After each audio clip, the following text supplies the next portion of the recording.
boat tend to navigate, and at what angle should you position the boat to the incoming waves? That's a good question. So for sea state, a simple answer, at sea state 3, we actually limit our operations to within 1 kilometer of the dock. At sea state 4, you're back in the dock. You cannot operate beyond that. That's for a larger vessel, right?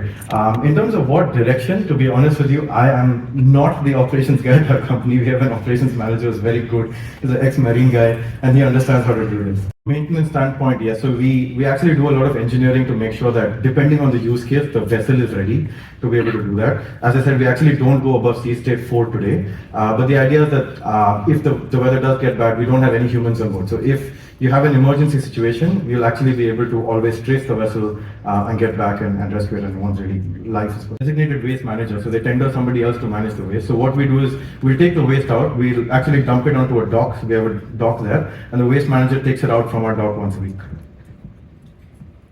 4G, which if you're near shore, 4G or 5G works actually pretty well with less than half a second latency. And then the fastest is we have a telemetry radio and a telemetry video that's going up and down the vessel. So we actually use all three in combination because sometimes you have interference and something might shut down. So at the least you have two systems that are always up and running. The cost of the person to remove the rubbish when the robot comes back. How do you manage that whole life cycle of costs? Look, fair enough. So what I'll say is two things. Number one, the traditional operators are already hiring a lot of people to do that, right? So either way, there's a significant reduction in total manpower effort required.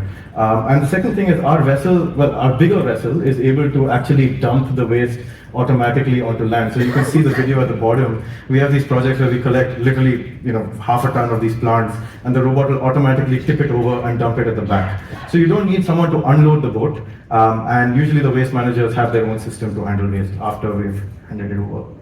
Our VCC will be interested. What is your target cost of delivery for the system?